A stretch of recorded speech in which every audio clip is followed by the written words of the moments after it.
Tuesday, August 12th, 2025. Clerk will call the roll, please. Sandy. Here. Hildebrand. Here. Mattsdorf. Here. Penkwitz. Here. Tauschek. Here. Herman. Here. Binder. Here. Gilson. Here. Let the record show we have a quorum. Next is the pledge. Please stand. I pledge allegiance to the flag of the United States of America and to the republic for which it stands, one nation, under God, indivisible, with liberty and justice for all.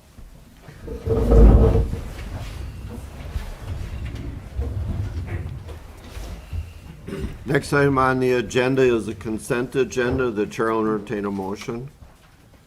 Move to approve. Second. We have a first and a second. Any discussion?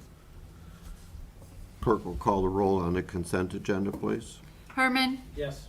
Mattsdorf. Yes. Binder. Yes. Penkwitz. Yes. Gilson. Yes. Sandy. Yes. Tauschek. Yes. Hildebrand. Yes. Motion carried. Thank you. The next item is the audience portion where we ask people to sign in and be recognized by the chair. That's where you do the talking and we do the listening. No one has signed up this evening. We certainly encourage people to sign up and tell us what's on their mind. Item 5 is not needed. No items were removed from the consent agenda. Moving on to item 6, resolution number 10, commendation for Alderman Greg Hildebrand.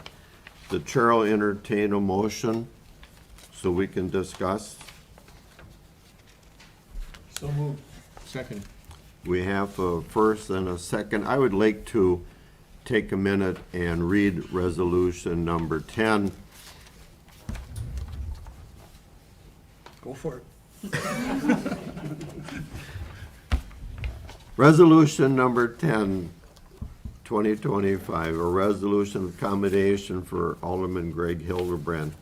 Whereas Greg Hildebrand served faithfully as Alderman in District 1 upon his appointment on February 11th, 2014, through his resignation, which will be September 1st, 2025.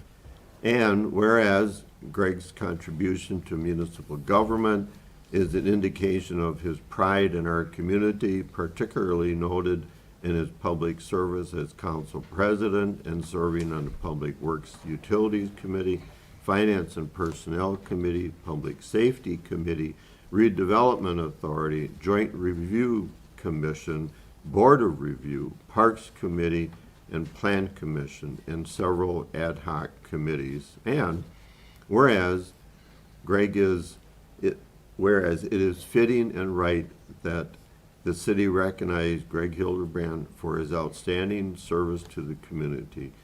Now therefore be it resolved that I, Donald O. Pullman, Mayor of the City of Plymouth, and on behalf of the Common Council and all Plymouth residents, extend to Greg Hildebrand their deepest appreciation and gratitude for his dedication and service to the City of Plymouth, and that a copy of this resolution be presented to him. Chair, acknowledge. Any discussion? I'll say a couple words if you don't mind. I appreciate Stand it. up first. I have to present this. It's required. Greg, thank you very much, my friend. Thank you. Your service is greatly Choked up, and appreciated. I appreciate that. The floor is yours.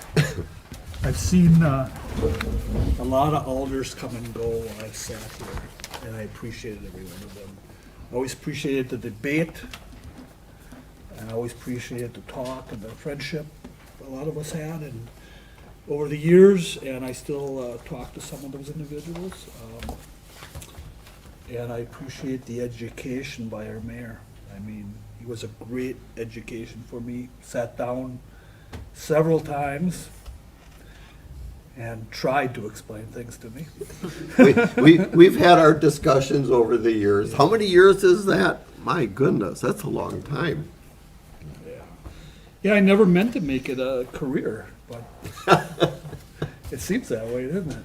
And I hope you guys go on, and I hope you remember it isn't a career, it's your effort towards the city, you know, and its community, and the people that vote you in, you know. And remember that, you know, when you're voting, people voted you in for a reason, you know. And thank you very much.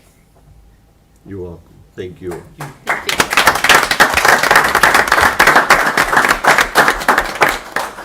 Since it's a resolution, I think we should have a roll call vote on that. Hildebrand, Sure, I guess. Sandy, Yes. Penquitz, Yes. Matsdorf, Yes. Tauschek, Yes. Gilson, Yes. Binder, Yes. Hartman. Yes. Motion carried. Thank you, sir. Thank you. We appreciate it. Moving on, item 7, proclamation recognition for Ben Phillips for completing the requirements for highly honored Eagle Award. I attended the ceremony this past Saturday at Redeemer Church.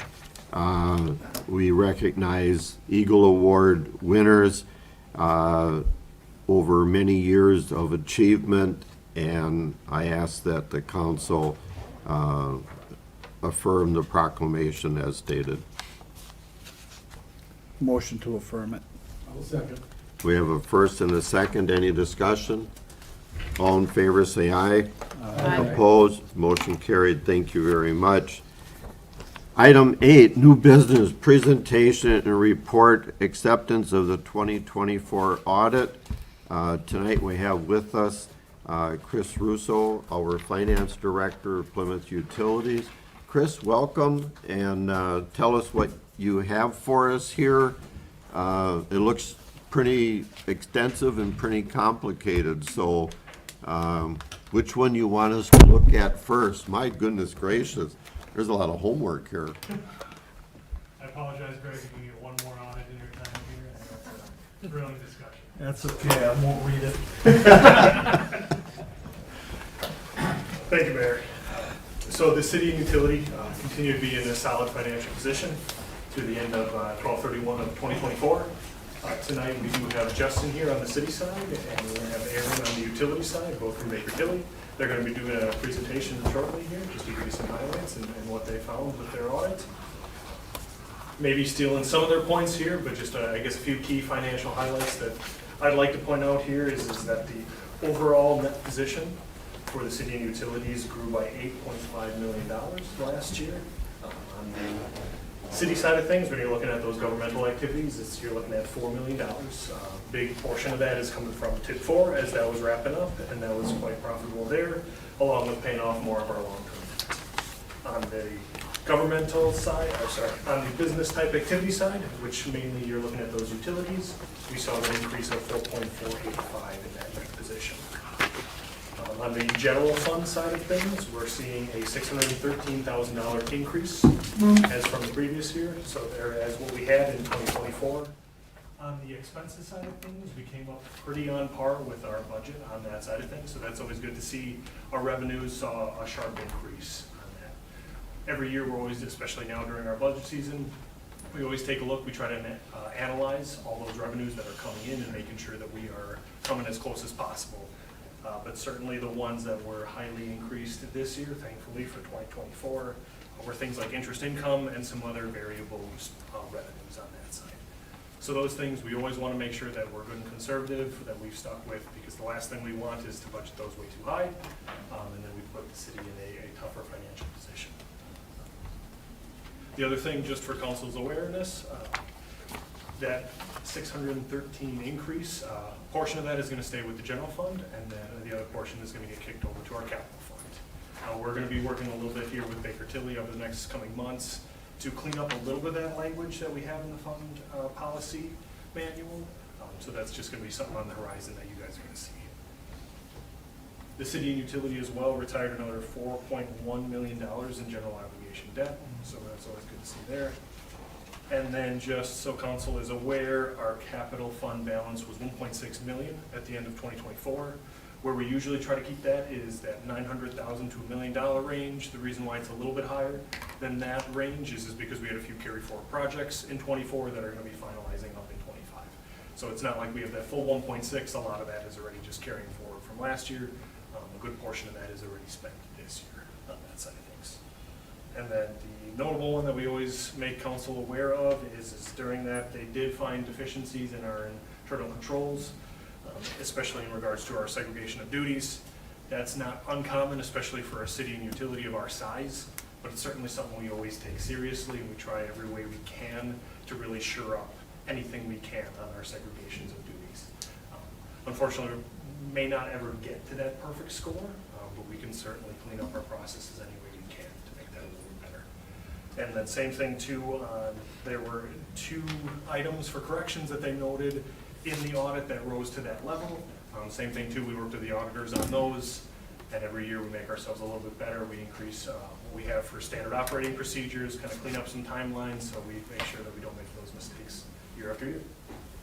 But other than that, I guess without further ado, I'll take it over to Justin and Aaron here. Good evening, folks. We appreciate the time and work that you put into the report for Plymouth Utilities in the city of Plymouth. Baker Tilly, I think, does a fantastic job, and the report that you're going to talk about certainly, I think, puts us in a good light. So tell us a little bit more, make us feel good. I'll do my best, but yeah, I don't know why Aaron and I are here since Chris really sums this up really well, always right before us. So I'll probably reiterate some of his points, but as Chris said, Justin Holcomb, principal at Baker Tilly, I oversee the city side. Aaron's also here. He oversees the utility side of the audit each year, but we did issue your 2024 reports back on July 29th. Obviously, then we like to come give a brief presentation, kind of go over some of the financial highlights in the reports. First, just wanted to thank, Chris, Tim, everyone else involved with the audit. This audit does go super smooth. Our requests and emails are always responded to timely and everything like that. So it really, again, goes really smooth. We only had, as was noted, a couple of audit entries, things that needed to change, which is very good. I'd say on average, the average municipality I see, it's probably more like 15 to 20 audit entries that we have. So only having a couple, again, is very good. And why that's important, right, is those budget tax reports and everything that the council is receiving. You can really rely on that information, that it's accurate and presented fairly. So again, thank you to them. I'm going to share my screen here, hopefully. Hopefully everyone can see this Correct. report. Is that correct, Chris? Okay. So this is the first report I wanted to go over. It's called the Reporting and Insights from the 2024 Audit. And so this document has a lot of different information in it. There's a lot of required communication that we need to give those charged with governance, the council. It has Aaron and I's contact information if you ever need to get a hold of us. As Chris mentioned, it lays out any segregation of duties issues. Really, the city does have very good controls in place for your size. We do just issue or kind of point out 2 specific areas where controls could be improved. Again, those are very common points for municipalities your size. The only other page I really wanted to highlight in this document is page 12. Again, I always like to point this out to council or board members. We do on this page have this link that you can click on if you have the PDF copy. Takes you directly to a Baker Tilly website where we kind of have different updates and items kind of going over any regulatory updates, trending topics in the governmental industry that you might want to be aware of. Again, that's updated pretty frequently, so definitely encourage people to go check that out. Kind of under that link, we do kind of list, here's the 3 big kind of trending topics that we're seeing in municipal governments. The first one being funding, evaluation, and pursuit. Always letting our clients know that there is grant money out there. make sure you're kind of looking for it, kind of doing your due diligence. I know the city does a good job of this already. I think it was like a month ago, we had a call with Chris and Tim about, the Inflation Reduction Act and possibly getting some money for that related to utility projects. So again, I know the city already does a good job of this, but just a reminder, there is grant funding out there for governments. The next one we talk about is digital transformation. Make sure you're streamlining inefficient processes, especially when it comes to technology, all the whole AI craze happening and everything like that. And the last one, cybersecurity. Unfortunately, this is a real issue. There's been municipalities in Wisconsin that have had their data hacked, stolen, and held for ransom this year. It happens to large and small municipalities. So kind of making sure you have your hands around, what does your cybersecurity look like, insurance, everything like that. I will say, if you ever want to learn more about any of these three topics, we have experts at Baker Tilly that work in these areas with government. So if you ever want to have a free call about, hey, something else we should be thinking about for cybersecurity, here's where we're currently at, again, I can certainly connect you with someone at Baker Tilly for that. But so that's this document. The other one I always like to highlight, the financial statements themselves, our opinion, right? So it's Roman numerals, I think it's 1 through 3 is our opinions on your financial statements. And so we do issue an unmodified or a clean opinion on your financials, essentially attesting that your financial statements are presented fairly in all material aspects. So again, similar to what the city has received in prior years, but all good from that standpoint. So the last piece I wanted to go over is kind of some of your financial highlights, right? Looking at some graphs, seeing how you're doing. Again, Chris kind of hit on a lot of these points, but hopefully everyone kind of can see this document now with the chart at the top. From the city side, whenever I'm assessing the financial health of a municipality, I always like to look at the general fund to start, right? This is the main operating fund of the city where a lot of your day-to-day transactions run through. And specifically, we like to look at your fund balance or your equity that's built up over the years. And so that's what this chart at the top here is doing. It's comparing your 2024 fund balance levels in blue with 2023.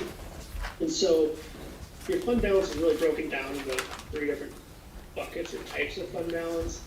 At the bottom, we have about $217,000 in non-spendable fund balance. So it's called non-spendable because it's not a spendable form. A good chunk of that relates to advances that the general fund has given to TIPs 6 and 7, I believe. And so again, it's not in spendable form because the general fund's not expected to get that money back within a year. So that's what makes up a good portion of the $217,000. You then have $651,000 in assigned. So usually assigned fund balance, municipalities can assign money for future projects. A lot of times it's some stuff like future capital projects that they know are going to happen. They want to kind of set some money aside. That's one of the main purposes of the assigned fund balance. And then kind of what's left over is your unassigned, right? This big one, $3.1 million at the end of 2024. Again, those funds don't have any restrictions or assignments to them. They can be spent or not spent at the city's discretion. So next I want to kind of go over the summarized income statement here in the middle. This is again a very high level budget to actual of your general fund for 2024. And you'll see here in the middle, you did adopt a balanced budget, about $8 million of expenditures and revenues that you're expecting in the general fund. Your actual results, as Chris mentioned, you had about a $613,000 net income during the year. So you did much better than budget. For your expenditures, you were about $37,000 over budget. Again, that's very close to being on budget, right, for an $8 million budget. You did a very good job kind of staying within what you were budgeting to do. So most of that net income, you can see, comes from revenue being well over budget by the $650,000. And so A big piece of that 650,000 relates to investment income being better than budget by about 373,000.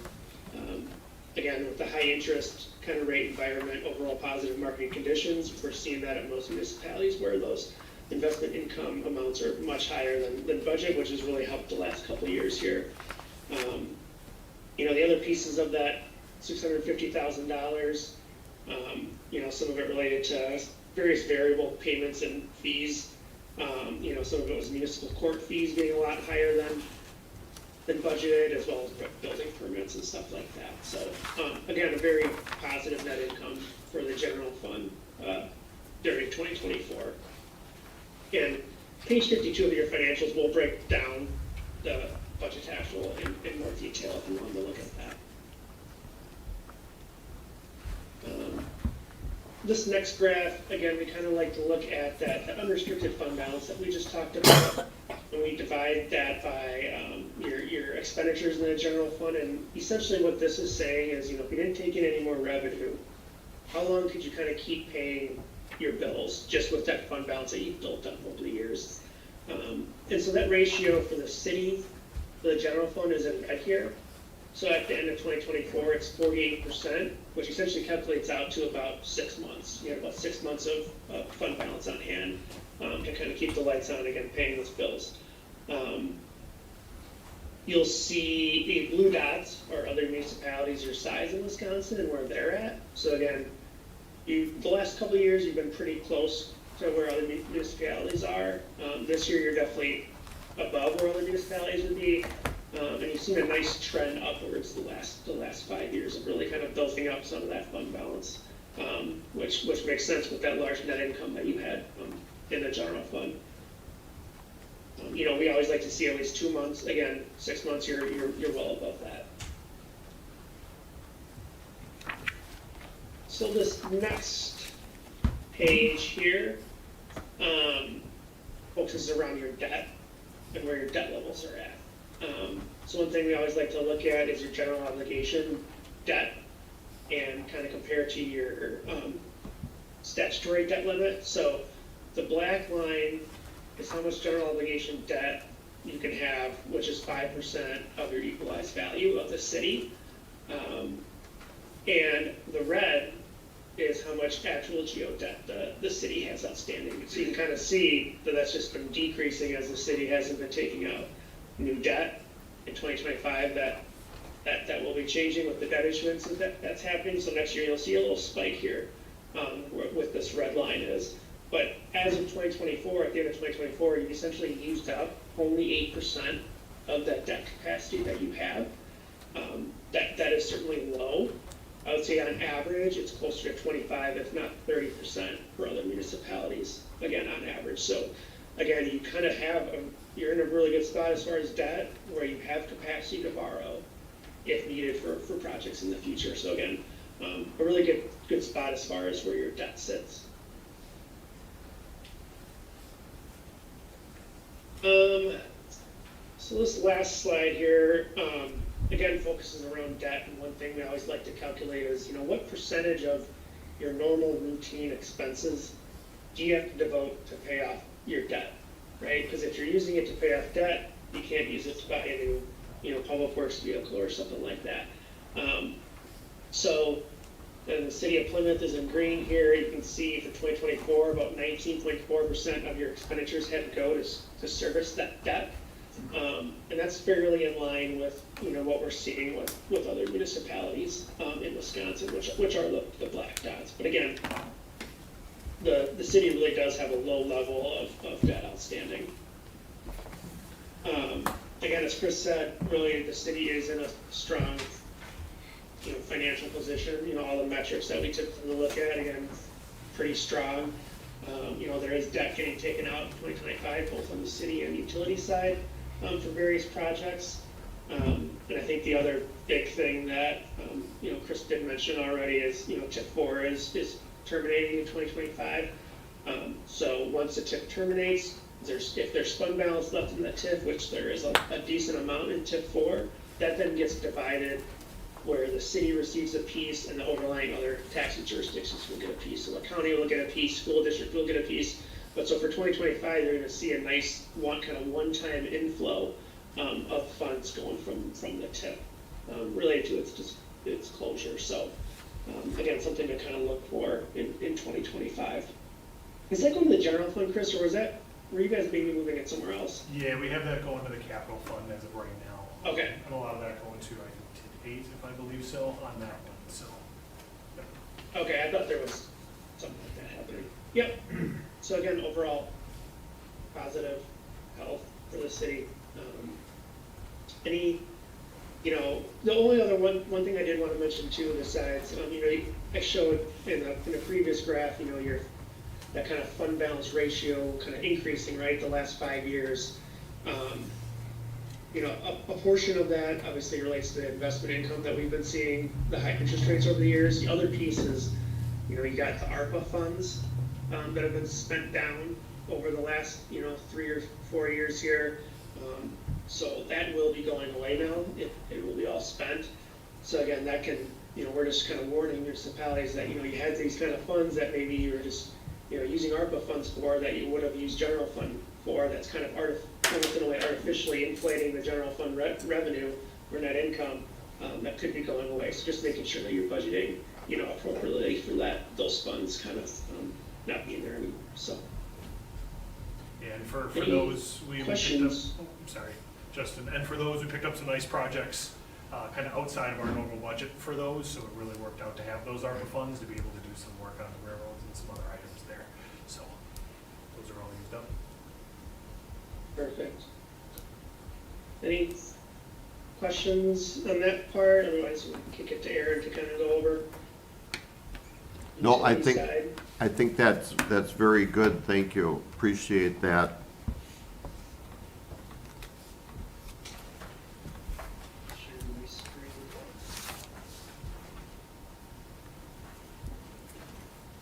Was Aaron gonna say something?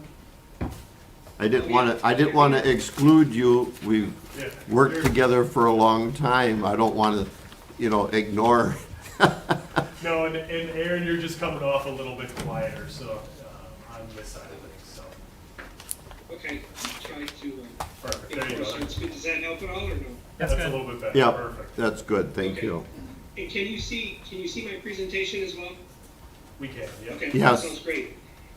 Well, good evening, everyone. Again, my name's Aaron Worthman. I'm the lead audit principal on the utilities audit.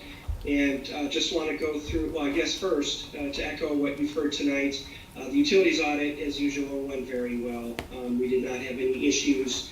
But I do think it's important to take a little bit of time here just to go through some of their financial statement highlights as well. And this packet that you have is similar in presentation to prior years. So what I'd like to do first is just go through, when we look at utilities, we really need to look at the sales of the utilities. So these graphs represent the sales of electric, water, and sewer utility. So as we've talked in prior years, one of the things that we notice is conservation, right? That even though you may have an increasing customer base and new citizens, a lot of those sales have been offset by energy efficiency or water conservation, and you'll see that when you take a look at these slides.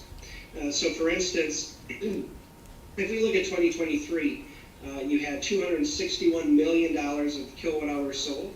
In 2024, decreased slightly to about 259 million kilowatt hours sold.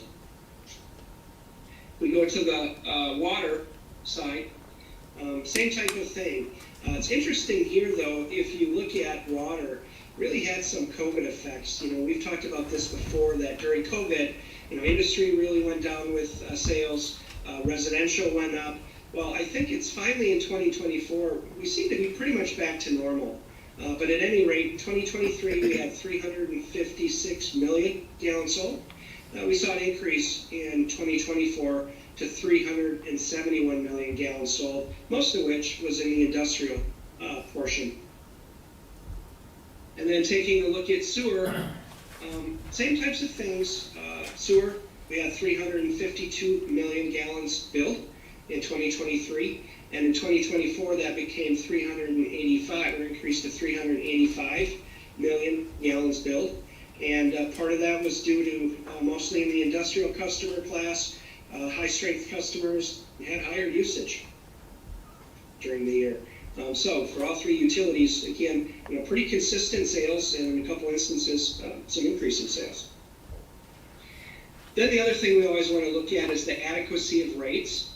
So for those that do recall, your electric and water utilities rates are regulated by the Public Service Commission, and they're based on this rate-based methodology. So when we look at it, and we look at the adequacy of your rates, we look at your net investment rate base, which is your plant, your materials and supplies, things like that. We also look at your operating income, your regulatory operating income, to see what type of return that you get. So if you look back in the electric utility, your authorized rate of return is 5.3% on that rate base. In 2023, that actual return was less than that. It was 2.5%. So what you've done in 2024 is WPPI came along and did a rate study that was submitted to the Public Service Commission. So in 2025, we'll actually expect those rates to go into place later this fall. But when we look at 2024 results, you'll see that we did have a slight increase in that rate of return to 3.12%, but again, significantly less than the 5.3, hence why we've submitted a rate increase. But just know that's coming this fall. Taking a look at water, same type of methodology. The water's return is actually 6%. So when we look at 2023, that actual rate of return was 4.13%. Well, in 2024, it decreased a little bit to 3.87. Now, I do want to note that water rates were approved and increased by the Public Service Commission on April 1st, 2023. So one thing we'll want to do is continue to watch that rate of return to make sure it's close to the authorized, and if need be, consider going in for a water rate increase. One thing I should note too, I did mention the Public Service Commission authorizes rate increases for electric and water. It does not for sewer, as you know the council does. And the current sewer rates were approved and effective April 2023 as well. So if we take a look at just your financial health, if we look at just from a rate perspective, all three of your utilities now will have very current rates, which is good. But continue to monitor those rate of returns, and then cash flow, which we'll talk about in a bit. So one of the big metrics that we always want to look at is your unrestricted funds and your cash on hand. So what we like to do here is, we take a look at how much unrestricted cash do you have on a monthly basis to pay for your monthly operation and maintenance expenses. So if we look at 2023, we roughly had almost 10 months worth of unrestricted cash on hand for operations. And in 2024, dipped a little bit, but it's still almost close to 10. So when we take a look at that unrestricted position, we like to recommend 3 to 6 months of coverage on hand, or 1 month, 2 months worth of billings, and then potentially 1 year of routine capital additions. But I'd say that's usually anywhere between 3 to 6 months. So what this tells us is you have a very healthy unrestricted cash position. I do also want to note, even though we have unrestricted funds of $24 million in 2024, we also have an additional $8 million investment in ATC, which has been a great investment for the public power community. And in addition to that, you also have roughly $1.2 million in a replacement account to be used for wastewater treatment replacements. So again, overall, very healthy cash position. And just, sorry, Aaron, if you wouldn't mind going back to that one just for one quick second too. Sure. Just for council's knowledge as well, you'll see as we're kind of wrapping up 25, that cash on hand go down just a little bit more, closer to probably your 2021 levels. As we're working on a large project right now, we had a large customer deposit that hit right at the end of 2022 to kind of push a lot of that up into that 9 territory. So we do expect that to actually come down a little bit in 25, back to kind of more of a resting 21 position, just for council's knowledge. Yeah, great point. And then when we look, lastly, look at your debt position, and very similar to the comments that Justin had. One of the ways we look at this is we'll take a look at your net property, plant, and equipment, and then we'll take a look at how much of that is paid off, if you will, how much is debt free. So when we look, over the years, you went from 83% roughly paid off, if you will, to now we're sitting at about 96%. What this tells you is you have significant room to take on additional debt. You definitely have some debt capacity that can be used for future CapEx. The ratio we tend to look at is we want to make sure that probably doesn't get any lower than 50%. And again, with you being at 96, again, shows me that you have a significant amount of room to take debt issuances out if need be for future capital expenditures. So if we take a look at the three of these items that we've gone through, I'd say the financial health, again, continues to look very good. Rates are current. Debt position, you definitely have a great position to take on additional debt. And then your unrestricted cash position, granted with a customer advance. But even without that, you're still pretty good cash position as well. So I'd say overall, a good year and a solid financial bill of health for the utilities. But with that, any questions you have specific to utilities? Thank you very much, Aaron. I don't see any hands go up. We certainly do want to thank you and Justin for all the work that you did in going through the financials of both the city and the utility. And a comment to our staff, thank you for all the work that you do in making hopefully the auditor's job a little easier. Certainly the environment is out there for us to try and do as much as we can with what we have. Sometimes that's very hard. Working toward lower debt certainly is in our long-term interests, and that shows up in these financials. So we appreciate the staff work and all the effort that they put into putting us into this good financial position. And Aaron and Justin, thank you very much for your comments this evening. It's greatly appreciated, and we acknowledge the fine work that's being done. At this point, the chair would entertain a motion to accept the audit reports and related financial statements. I'll move acceptance of the 2024 audit report and all the related financial statements. I'll second. We have a first and a second. Any comments? Clerk will call the roll, please. Gilson, Yes. Sandy, Yes. Tauschek, Yes. Hildebrand, Yes. Herman, Yes. Matsdorf, Yes. Binder, Yes. Penkwitz. Yes. Motion carried. Thank you. Thank you, gentlemen. We appreciate the time and effort that your staff puts in and the recommendations that you work with our team. It's a real nice combined effort. So Chris and Tim, thank you for your management positions and the staff that you've put together to do that. Good job. Thank you. Thank you much. Thank you, gentlemen.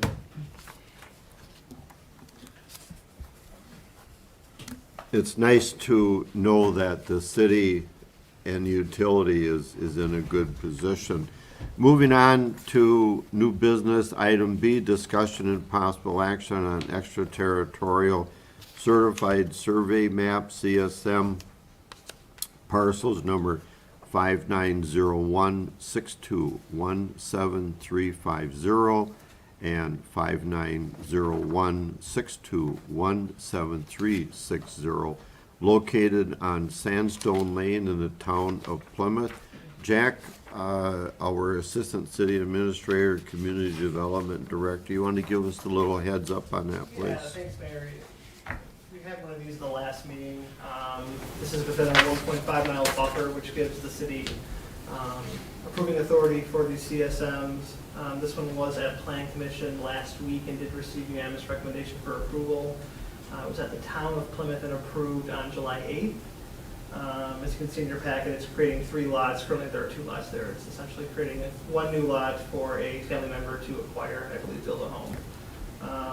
Did present it to some department heads with no concerns. I again, it was unanimously recommended for approval, so asking for approval tonight so they can get it signed and recorded.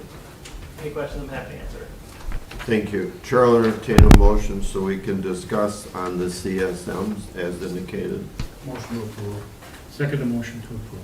We have a first and a second. Any discussion? Clerk will call the roll, please, on the CSM approval. Penquits, Yes. Binder, Yes. Matsdorf, Yes. Herman, Yes.